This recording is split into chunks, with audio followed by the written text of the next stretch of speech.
Я ніколи не мав досвіду роботи на ній.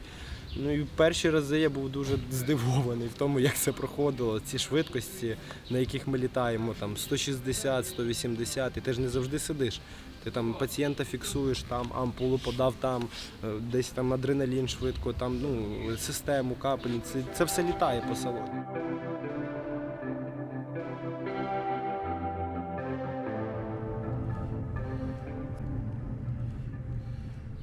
У нас іде постійна комунікація з охороною, ми коли кудись йдемо, всі повинні знати, де ми знаходимося.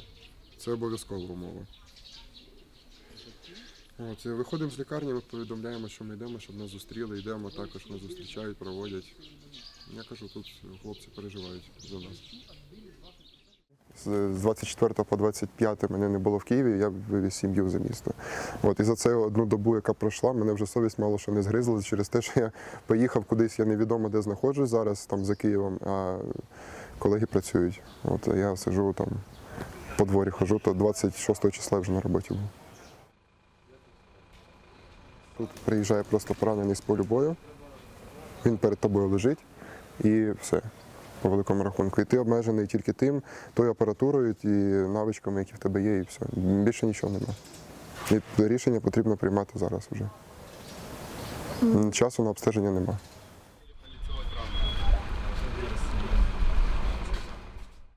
Загалом це осколкові, переважно більшість, травматичні ампутації, проникаючі поранення грудей, живота, тут все, що хочеш.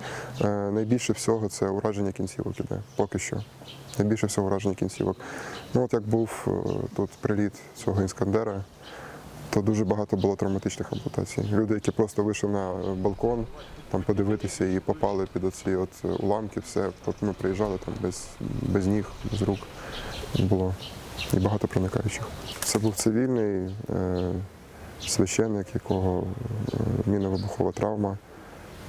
І в нього була ампутація правої стопи, перелом нижньої третини стегна і поранення грудної клітки, проникаючи з великим крововиливом. Це була перша операція, це торакотомія, це зупинка кровотечі, вшивання легенів було. І травматологи наші зробили ампутацію, вони наклали апарат зовнішньої фіксації, і також він був стабілізований. Дуже по-чорному і дуже багато. І тут у нас колеги є ще з музичними інструментами, тут буває, що виходять з гітарою, там ми сідаємо там щось. Недавно, як електрики не було, ми ще багаті розпалювали, там каву собі на багаті робили, тут же гріх гітару не винесли. Хто вміє грати, тут і грали. То, в принципі, нормально. Такі маленькі радощі, вони допомагають.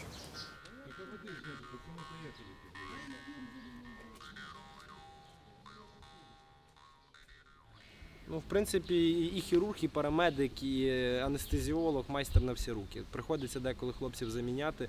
Я ніколи в житті не сидів на швидкій, я ніколи не мав досвіду роботи на ній. І перші рази я був дуже здивований в тому, як це проходило, ці швидкості, на яких ми літаємо, там 160, 180, і ти ж не завжди сидиш. Ти там пацієнта фіксуєш, там ампулу подав, там десь там адреналін швидко, там систему, капельниці, це все літає по салоні. Наша бойова машинка, перед цим у нас була трошки інша, але вона зламалася.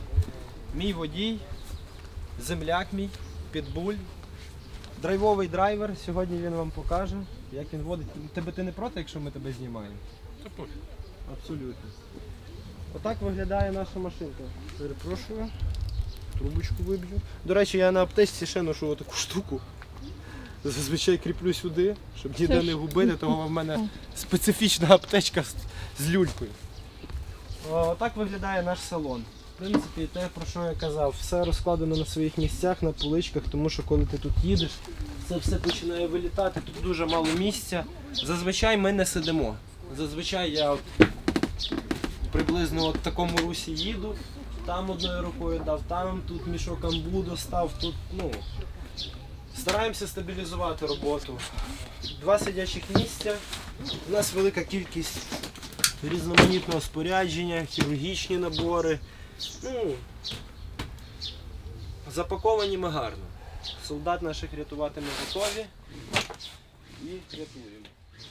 Здавалось би, там вдягнути наколінники, налокотники це там хвилина, але ця хвилина вона дуже важлива. Тому що ти вже можеш приїхати на точку евакуації, не чекати, а тебе чекають. І там критично поранені, ну тобто час на секунди, реально. Тобто ми от минулий раз їхали, ну вже без дихання привезли.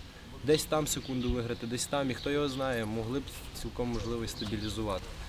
Тому тут час це сама дорога штука, яка взагалі є, яка ну, безцінна. Саме дорога валюта. Здавалось на війні, що там саме дороге? Цигарки, табак, кава, енергетики, ні, патрони. Ну, як говорю, між солдатами, отак в обміні, в побуті. Ні, саме дороге це час.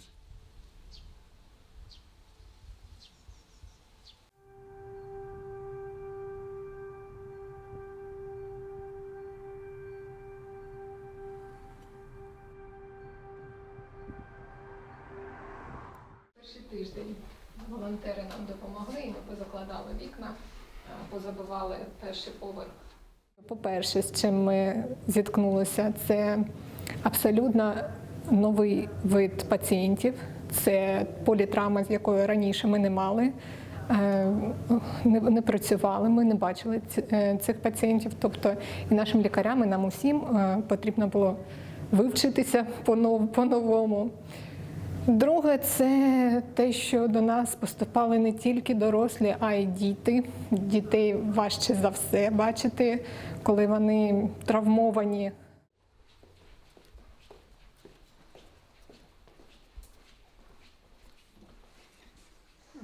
Там люди лежать, палати інтенсивної терапії. З розбомблених домівок. Вони в шоці, вони не розуміють, що сталося, що їм далі робити. Вони перший час навіть не розуміють, що вони поранені. І важко, особливо коли доводиться потім говорити, що їх родичі не вижили, погиблі. Ось це, на жаль, часто. Важко бачити травматичні ампутації. У молодих людей чи у дітей ось це важко. Одразу заправлені системи і все, тому що чим відрізняється, що коли треба надавати допомогу зараз, немає часу на те, щоб поготуватися. Наші хірурги майже живуть на роботі, вони працюють добу через добу, тобто в нас 2 відділення. Вони, і навіть коли я їм пропонувала, може, якісь вихідні вам давати, вони, ні, нам на роботі краще, тому що ми тут потрібні. Тобто згуртованість колективу однозначно це є. І вони, коли не на роботі, вони теж на телефоні, ага, може треба буде допомога, може треба буде під'їхати. Я розумію, що їм важко, і це, вони працюють на межі своїх сил і не хочуть нічого міняти, тому що зараз вони потрібні.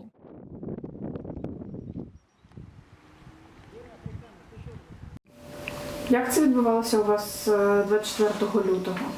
Я був вдома. Почалися вибухи. Пішли на роботу. Все стало ясно.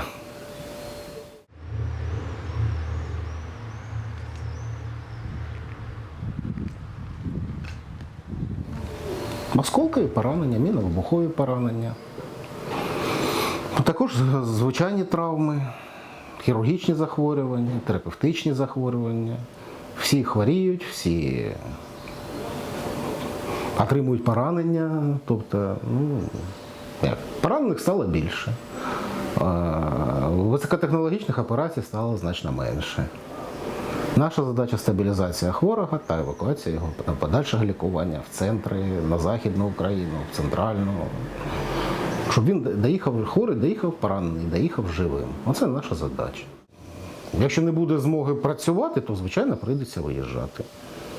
Якось так. А поки є можливість така працювати, поки є потреба, тоді ми лишаємось. Тому що, як? Місто без лікарні просто неможливо існувати. Так, ми надаємо обмежений обсяг допомоги, але ми все ж таки її надаємо. Колеги, які залишалися в Сєвєродонецьку до останнього, вони молодці. Вони працювали, але я не знаю, чи зможу я так. поки не опинюсь у тій ситуації. Я не буду нічого казати. Ми працюємо, доки є можливість. Да? Якщо вимкнуть світло, якщо не буде води, якщо поб'ють окна, тоді працювати буде неможливо майже.